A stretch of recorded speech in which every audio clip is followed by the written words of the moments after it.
Chicken biryani. ഒരു അടിപൊളി chicken biryani ഉണ്ടാക്കിയാലോ? ഈ ചിക്കൻ ബിരിയാണി ഉണ്ടാക്കാൻ 6 കഷ്ണം ചിക്കൻ നന്നായി കഴുകിയെടുത്തിട്ടുണ്ട്. ഈ മസാലയ്ക്ക് വേണ്ടി ഒരു 4 സവാള, 2 തക്കാളി, 5-6 പച്ചമുളക്, ഒരു വലിയ കഷ്ണം ഇഞ്ചി, പിന്നെ വെളുത്തുള്ളി, പിന്നെ കുറച്ച് മല്ലിയില, പിന്നെ സവാളയും തക്കാളിയും കട്ട് ചെയ്തെടുത്തിട്ടുണ്ട്. പിന്നെ ഇനി നമുക്ക് പച്ചമുളകും ഇഞ്ചിയും വെളുത്തുള്ളിയും കുറച്ച് മല്ലിയിലയും ഒന്ന് അരച്ചെടുക്കാം. ഇനി ഇതൊന്ന് നമുക്കൊന്ന് ഒരു പ്ലേറ്റിലേക്ക് മാറ്റാം. ഇനി ഒരു കുക്കർ എടുത്ത് അത് ചൂടായി വരുമ്പോൾ നമുക്ക് കുറച്ച് വെളിച്ചെണ്ണ ഒഴിച്ചു കൊടുക്കാം. അതിലേക്ക് സവാള ഇട്ട് ഒന്ന് നന്നായി ഒന്ന് വഴറ്റിയെടുക്കാം. സവാള ഒന്ന് വെന്ത് വന്നാൽ നമുക്കതിലേക്ക് അരിഞ്ഞു വെച്ച തക്കാളിയും കൂടി ഇട്ട് കൊടുക്കാം. തക്കാളി ഇട്ട് ഒന്ന് നന്നായി ഒന്ന് മിക്സ് ചെയ്ത് കൊടുക്കാം.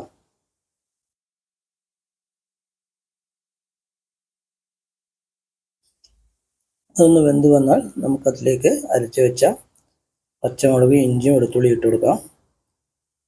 അതൊന്ന് നന്നായി ഒന്ന് മിക്സ് ചെയ്ത് കൊടുക്കാം. ഇതിലേക്ക് ആവശ്യത്തിനുള്ള മഞ്ഞൾപ്പൊടിയും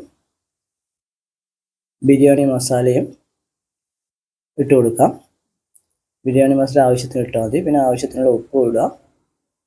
പിന്നെ ഒന്ന് നന്നായി ഒന്ന് മിക്സ് ചെയ്ത് കൊടുക്കാം.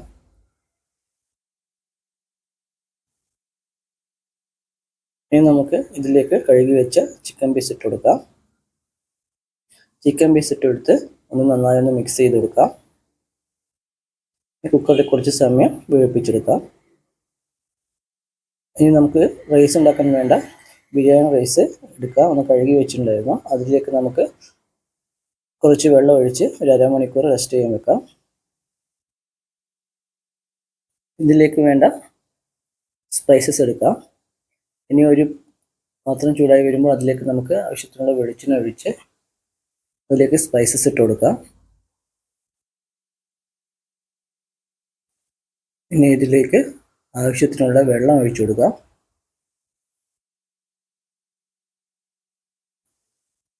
പിന്നെ കുറച്ച് നാരങ്ങ നീരും കൂടി ഒഴിച്ചു കൊടുക്കാം. പിന്നെ ആവശ്യത്തിനുള്ള ഉപ്പ് ഇട്ട് കൊടുക്കാം. പിന്നെ റൈസ് ഇട്ട് കൊടുക്കാം. റൈസ് ഇട്ട് എടുത്ത് ഒന്ന് നന്നായി ഒന്ന് മിക്സ് ചെയ്ത് കൊടുക്കാം. ഇതൊന്ന് അടച്ചു വെച്ച് വേവിപ്പിച്ചെടുക്കണം. ഇതിലേക്ക് നമുക്ക് കുറച്ച് നെയ്യും കൂടി ആഡ് ചെയ്യാനുണ്ട്. പശു നെയ്യ് ആഡ് ചെയ്യാം കുറച്ച്. ഇനി ഒന്നും കൂടി അടച്ചു വെച്ച് വേവിപ്പിച്ചെടുക്കാം. ചിക്കൻ മസാല റെഡി ആയിട്ടുണ്ട്. അതിൽ നിന്ന് കുറച്ച് സ്റ്റോക്ക് എടുത്ത് നമുക്ക് മാറ്റി വെക്കാം. ലാസ്റ്റ് ദം ചെയ്യുമ്പോൾ ഉപയോഗിക്കാൻ വേണ്ടിയിട്ടാണ്. നമ്മുടെ റൈസസ് റെഡിയായി വന്നിട്ടുണ്ട്.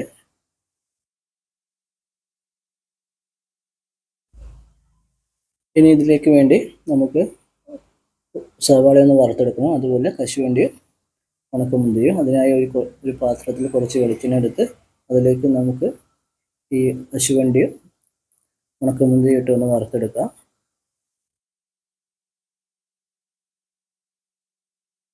ഇനി ഉള്ളി ഇട്ട് കൊടുക്കാം. സവാള ഒന്ന് നന്നായി വറുത്തെടുക്കാം. ഇനി നമുക്ക് ഈ റൈസ് വേറൊരു പാത്രത്തിലേക്ക് മാറ്റാം. വേറൊരു പാത്രത്തിലേക്കല്ല, ചിക്കൻ്റെ മുകളിലേക്ക് മാറ്റി കൊടുക്കാം. മസാലയുടെ മുകളിലേക്ക് 2 ലെയറായിട്ടാണ് മാറ്റുന്നത്. ആദ്യം കുറച്ച് ഹാഫ് ചോറിട്ട് കൊടുക്കാം. അതിൻ്റെ മുകളിലേക്ക് നമുക്ക് വറുത്തെടുത്ത സവാളയും പിന്നെ ഉണക്കമുന്തിരിയും കശുവണ്ടി ഇട്ട് കൊടുക്കാം. അതിന് കുറച്ച് മല്ലിയില ഇട്ട് കൊടുക്കാം. ഇനി ഇതിൻ്റെ മുകളിലേക്ക് നമുക്ക് മാറ്റി വെച്ച മസാല നിലത്ത് മാറ്റിയ സ്റ്റോക്ക് ഉണ്ടാവില്ല, അതൊന്ന് ഒഴിച്ചു കൊടുക്കാം.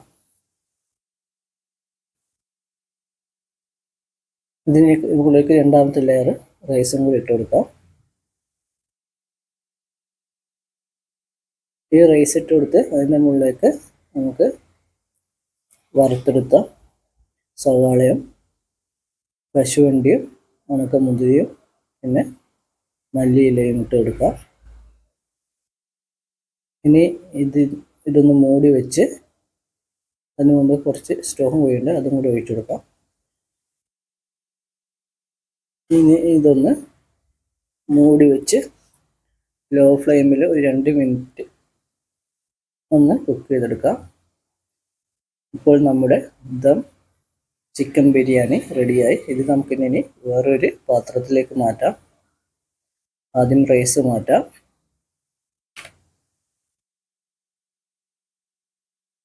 റൈസ് മാറ്റി ഒരു സൈഡിലേക്ക് ചിക്കൻ്റെ മസാലയും കൂടി മാറ്റിയെടുക്കാം. ഇപ്പോൾ അടിപൊളി ചിക്കൻ ബിരിയാണി റെഡിയായിട്ടുണ്ട്. നല്ല ടേസ്റ്റായിരുന്നു. നിങ്ങൾക്ക് എൻ്റെ ഈ ചിക്കൻ ബിരിയാണി ഇഷ്ടപ്പെട്ടെങ്കിൽ എൻ്റെ ചാനൽ ഒന്ന് സബ്സ്ക്രൈബ് ചെയ്യുക, എൻ്റെ വീഡിയോസ് ഒന്ന് ഷെയർ ചെയ്യുക, ലൈക്ക് ചെയ്യുക. Thank you.